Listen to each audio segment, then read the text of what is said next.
What's good with YouTube? Y'all already know. Big Flocko with a convict's perspective. And I'm going to smash, dash, and slide on through with that little bit of energy. Please hit the like, subscribe, comment, and do all those things to help support this channel. And hit that bell notification for future fire content. Now, I'm going to do a topic, right? Okay, that's going to be, I'm not going to say sensitive or delicate or even controversial. But it's going to be one that people are going to have a lot of different opinions on, right? And here's what I'm pretty much going to title it. I'm saying California prisons. Black groups or gangs prefer hands. Mexican groups prefer knives. These are facts.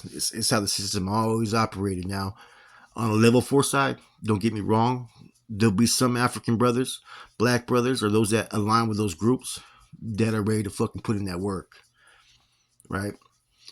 Every single Mexican faction group, whatever, Norteños, Sureños, right, which are the two main ones at the top, right, the food chain, they're all going to be strapped. It's going to be mandatory. They're going to be bringing shanks to the yard, dropping them on the yard. They're going to be burying them in different locations. It's how it's always been established. They're always going to have those weapons. And it's just, I think a lot of that has been created through years of turmoil and fucking wars within each other. You know, going to war with Sudanos on all kinds of different yards. When we used to touch base on yards down south, they were trying to kill us. Whenever we decided to wage war or wage an attack, we went in there with fucking our pieces as well. And it just became a natural way of adapting and living in prison with a gang banging mentality. It's almost like gang banging on the streets. When you're out in the streets, you're not trying to catch them one-on-one fades. There's no point to it. And that same mentality is what each Mexican group has in prison, is that there ain't no need to fucking catch a fight, bring attention, go to the hole, lose manpower, just to inflict a bruise or two. There has to be a purpose when the flunk kicks off. Therefore, if it's that serious, if it's that grave of a matter, oh, we come in with pieces. And see, that's where the mindset is, right? Now, with the black factions, a lot of times they're real quick to want to chunk them. They're real quick to even want to chunk them within their own gente, their own people. And it's something that's just natural. Like, let's catch that fade. A little bit more natural as opposed to the Norteño and Sureño groups. See, the Norteños always fucking promote that unity. You know, it's frowned upon to try to have any type of red on red. So naturally, we're not used to having those friendly fucking catches in the fade in the backyard, right? Sureños the same thing, right? And their mentality is a little bit more about fucking being strategic and gang warfare, urban warfare, taking out the oppositions. Now, that same mindset is being applied on the prison yard, right? See, a lot of times, a lot of these dudes, right, will walk freely. Their security will be a lot lower as far as within the black group sometimes, because a lot of times they don't feel anybody is naturally a threat to them, right? The only time they start to get a little bit worried is when they start to see people congregate. You could tell people are wearing certain types of clothing. Oh, then you're going to have a lot of people that are going to start having a lot of fucking fear that something's about to go down. A lot of these black groups do not like to deal or fight against knives. Let's just keep it real. That's the most honest comment I can make on this. Now, one-on-one, catching them fades. Oh, yeah. You know, it's proven scientifically that most those with African genetics are a lot more muscular, a lot more bigger, a lot more faster, and whatnot. You know what I'm saying? Now, of course, you can have those with good genetics on whether you're white or Mexican, but as far as on a higher level, you know what I'm saying? They have that natural fucking strength. They're bigger, they're faster. Therefore, a lot of them have fucking hands. So going to battle with fist is nothing new. It's something that they prefer. Because a lot of them, once they see that shank or that knife, there's very few that are into that knife play. Now, don't get me wrong and think that every black dude is scared of knives or scared to use knife. There's a lot of black dudes that will use a knife in a fucking heartbeat and fucking take motherfuckers' wins. There's a lot of soldiers out there. But the overall mass collective, especially the ones that ain't involved in politics, that are more having that gang banging mentality, they rather fucking, catch them with them hands. Seen in prison, both groups have a whole different mindset. Blacks, African American. Africanos was a word that us Norteños used to refer to them as, and a lot of times they had no problem with that word. So the Africanos, a lot of times less they're less involved in group activities. They don't have to have juntas. They don't have to have fucking where they're all sitting fucking 20 fucking deep at a fucking table, or have to report to this channel, or have to spread over here. The forced interaction that is actually occurs with the Norteños and Sureños is based upon your your affiliation, your association, or whatever you may be, is a little bit different on the black side. A lot of times you can go over there and you can just run your own fucking program, right? You could just, knock your bitch, get on the phone call, hit your wife up, fucking whatever hustle you may have, you can go attend to it. You don't got to always have the same security measures that other groups may have. Now, level 4 and some level 3s, of course, there may be a little bit different lines of security. But overall, the security amongst all Norteños is always going to be on high alert no matter what level they're on. Same thing with the Sureños. And that has to do with the years of bloodshed.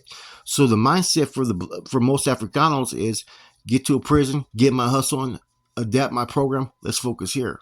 Whereas the Norteños or Sureños, their mindset may be more into their household functions. Okay, how many opposition are here? How many homeboys do I got? What political conflicts are going on? What word came from the big homies? Those are things that a young Norteño or Sureño may be more focused on as opposed to a black individual. Therefore, when stuff started to kick off right on a yard, right, for the Hispanic groups, Norteños, Sureños, even Bulldogs, it has to be something, right, that they feel that they're ready to go the fucking distance. And there's no reason to do it with fists. It's about taking the next man win. It's about winning, right? It's not about catching a fair one, right? Because you don't have people who are going to fucking sit there, the reach, the weight, and all that. Okay, let's weigh every inmate and see where it's going to be a fair class. Like in boxing, you have different classes that are according to your weight. You don't have that in prison. You could be a 5'1", right? Hispanic or Asian or white, right? Going against a 6'5", 300-pound Africano, right? You can't sit there and say, well, I'm a man, he's a man, he disrespected me. Well, there's no fairness in that fight. We already know. So that's why you have all these political groups that you have in prison. Therefore, it's a form of protection. And each group is ready to protect its people at all costs, especially the Mexican gangs or groups. They're ready to fucking lay it on the life, catch a license, or die. Whereas some of the other groups, they're ready to die or ride for themselves a lot of times. But I can't say that every group is obligated or has that much energy like the Norteños and Sureños. A Norteño will sit there and go rock and ride for somebody that he doesn't even fucking know, that's from a fucking town he's never been to, but because he's a Norteño, he's ready to rock and ride. You may have individuals that are Crip or Blood, and they're not going to rock or ride for any Crip or Blood unless they're from their neighborhood. These are facts. Now, like I said, it depends where you're at, though. Like I said, some level 4s where it's been cracking for years, they're going to be more hipped on games. There's going to be a little bit more unity because it's forced. It's needed. Because shit gets real. But see, that's the difference between, like I said, the blacks and the Mexican gangs. One prefers to use that steel, right, to come all with it to make sure any issue that is created is worth it. Whereas the other group, right, catching a fade, sometimes you may have individuals that are bullies too as well. Doing all that is nothing, right? It's just another day in the life like they were in the hood. Whereas, like I said, it changes the dynamics when you're in prison, man. I don't think people understand. People think, well, catch a fair one. Fuck it. Why don't people catch fades? Well, catching that fade is a waste of fucking time in prison. If it's on, if there's funk, let's get to it. Let's take that win. Let's try to take a life. Therefore, it puts fucking basically boundaries and limits each group is willing to take, because you know what the consequences will be if you cross that line. Therefore, it has checks and balances upon a prison yard. That's why you really don't have as many issues nowadays, because you have a lot of more seasoned individuals who've been doing this for a long time that are out there on those yards that are basically pushing this agenda. Now, some people may think, especially people who have a little bit of prejudice or racism towards the Mexican groups, they may think, well, fucking, you Mexicans just don't want to catch one, you don't want to lose. I think that is true. Most definitely that's true. No one wants to lose to anybody because number one, it's an ego thing. But number two, if you've done nothing wrong and that group disrespects you, yet you go try to catch a fair fade and you fucking lose, the same person who disrespected you is the one that fucking won that fucking battle right there. You know, when you have conflict or issues, what's the best thing to do? You set an example. And then after that, the rumors circulate. You know, your reputation gets out there, and therefore you have to live up to it. And that's what's happened with all these gangs. The Mexicans, the Norteños, the Bulldogs. They all been recognized as groups that will go the distance, that'll come and take a life on a yard with a piece. Therefore, they have to live up to that expectation. Because the moment you let your fucking guard down, the moment you show that you and your group, because every yard's going to be different, are not willing to go all the way, is the moment those groups are going to fucking feast on you right there on the spot. You know, when people say, oh, Mexicans, they want to play with knives, they don't want to catch a fair one. So be it, man. You know what I'm saying? The truth of it is, prison's not a game. There ain't no fair ones. It's about winning. Same thing when you're after game banging. You know what I'm saying? When people are with it, they're with the gunplay. They try to catch an opposition slipping. It's the same thing in prison. It's about winning. So there's no need to sit there and fucking catch fades and do all that. Now, back in the days, they used to be able to catch one-on-one fades, go in the back by the showers or go up in the cell with someone. But all that usually created, right, was a riot that was going to happen sooner or later. You know what I'm saying? So this is the difference, like I said. And I think a lot of it has to do, like I said, each group has a different mindset. Each group is controlled differently by its rules and regulations. Prison politics will dictate everything. See, prison's always been a number game. Always been about the numbers. And blacks in general can pretty much, almost every prison is going to have a huge number of blacks. For Norteños and Sureños, it's going to be different from location to location, right? But now that both sides are getting along a little bit more, I don't know if now these groups are starting to feel a little bit, cautious, feel threatened, and maybe feel the need to maybe unite a little bit more, because for years it was just fucking North and South going at it. You see isolated incidents with Crips and Sureños, or blacks against whites, or whites against Norteños, and that's going to happen. Prison's prison, But the threat of these groups uniting, right? That has to be in the back of the mind of a lot of different individuals, especially within these black groups. If you notice, a lot of the whites are staying quiet because when it comes to the whites, they're probably the more smaller of the group. And it doesn't mean that they don't have people that are ready to rock and ride. But see, prison politics have made it to where each group can basically police its own people, create its own rules, and deal with its own people. But when it comes to crossing the lines of warfare, it changes for a lot of these groups, man. It's going to be different. And therefore, it's all about the numbers. Each location is going to be different.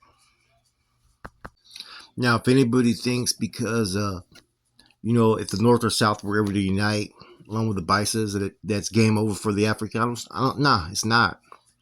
As long as you have at least a fucking decent amount of people, which they do, and I think that threat would create a little bit more unity, and there would be those ready to rock and roll. You know what I'm saying? There's no way to control the prison system. As long as you got, like I said, a select few individuals, it may be different from yard to yard, where this group has a little bit better access to the correctional officers or better access to this and that, but they're not going to be ran over, nor the Mexican gangs. They're not going to be ran over. So sometimes I see in the comment people are just kind of being disrespectful towards each other. It's not about that. It's just about being real. You know what I'm saying? Anybody can get it at any time, whether that's with a piece or with hands. Anybody can step into an institution to where, you may go into a pod where they're out of the 20 cells, say 40 inmates, right? There may be like 32 fucking Norteños in that pod, 4 Sureños, 4 whites. Norteños would be the dominant, group in that pod, right? The next pod you may go, you may be the only fucking Norteño in it. And see, like I said, every situation is going to be different, man. But at the end of the day, the only way to play is to play for keeps. And I think that's why the politics have came into play years ago. Therefore, when something's going to kick off, it's gonna have to really warrant some type of fucking, like I said, serious matter. It's gonna have to warrant to where people could potentially lose their lives. That's why on level ones, level twos, it doesn't kick off as much, and that's why you don't really see none of the factions like Norteños and Sodenos on those yards, right? But level 3 and 4, you best believe if something was to incite a riot or a melee, it's gonna be something that's gonna have to be fucking worth it 100%, man. You know, and there's, like I said, there's gonna be people on both sides. I think, a lot of times I think it's real easy for the Sureños or Norteños because naturally they've been unified for so long as a group, whereas all the other black factions, they're a little bit more loose, if that makes sense. It's going to be different from location to location. There's never been a place to where you sit there and see all of them are basically in line or working parallel with each other. You could be on one yard where, okay, the Crips got it fucking sewed up over here. You know what I mean? Next yard, it could be the fucking Kumi cats. It's going to be different from location to location. Only on the level 4s have I witnessed or heard where most of all the black groups are kind of seen eye to eye and able to coexist and work together. Anyways, I thought this was an interesting topic. I thought it was time to get real. And what it basically comes down to is, what I'm saying? Ain't nobody trying to lose. The blacks know that if it's to become the fisticuffs, they got the advantage. We know that, right? And the Mexican know that a lot of black individuals are scared of that knife, which is a fact. Doesn't mean all of them. There's some that are ready to fucking sit there, like the Pelican Bay incident that happened back in what was it, 96? There was about 8 dudes that were frontline against like 30 or 40 dudes that sat there ready for it. But there was a whole lot of dudes that were scared of those knives, and the proof is in the fucking tape. So a lot of times that's the mindset that people have, that, okay, they're scared of knives. Therefore, everybody wants to come with that knife, and it gives them that much more fucking, how you say it, courage. Almost like courage, that knife be that courage juice for a lot of individuals, man. And that's just keeping it real. And like I said, it's not about losing, it's about winning. So every group's going to do it by whatever means necessary. And that's why a lot of people don't like to go at it, with the Hispanic gangs in prison. That's just the truth of it. A lot of them are ready to fucking die. They got the numbers, and they got the soldiers willing to make those sacrifices.